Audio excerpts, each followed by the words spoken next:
Ah, c'est Coco! Ah, c'est Coco! Bonjour à tous, une petite vidéo pour vous donner des conseils pour la marche en laisse. Dans un premier temps, je vous invite à revisionner la vidéo pour le matériel, car si on a un mauvais matériel, on ne peut pas bien travailler la marche en laisse. Deuxième conseil, c'est déjà, je vous invite à tenir votre laisse comme un guidon de vélo.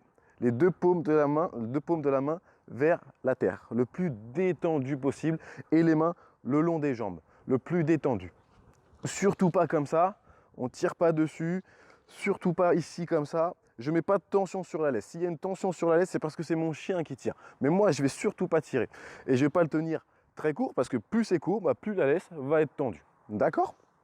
Le troisième conseil que je vais vous donner, c'est de choisir un côté. Soit le chien à gauche, soit votre chien à droite. Mais toujours le même côté. Parce que sinon, il risque de faire gauche, droite, parce qu'en fait, il n'a aucun repère à côté de vous. Le mien, Lasco, j'ai choisi de le mettre toujours à gauche, donc il est toujours à gauche.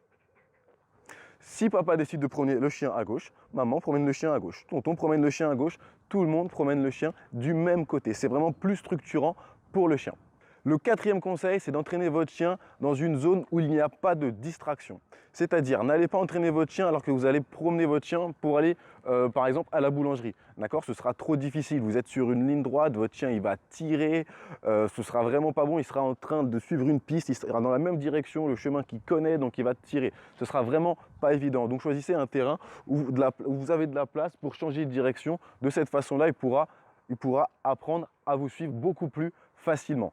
Le cinquième conseil que je vais vous donner, c'est de changer de direction avant que votre chien vous dépasse. Parce que si vous changez de direction alors qu'il est devant, finalement, vous ne l'aidez pas puisqu'il ne vous voit pas changer de direction. Je vous l'illustre. Lasco, au pied. J'avance, avant qu'il me dépasse, je change de direction sur moi-même et je repars dans l'autre sens. Lasco, au pied. Dès qu'il me suit, je caresse. Hop, Lasco, au pied. Avant qu'il me dépasse, je change de direction. Lasco, au pied. Oui. Lasco au pied, voilà, parce que si votre chien, Lasco assis, pas bouger. Si votre chien, il est devant et que vous changez de direction, à ce moment-là, il ne me voit plus. D'accord? Donc du coup, je le pousse à l'erreur finalement.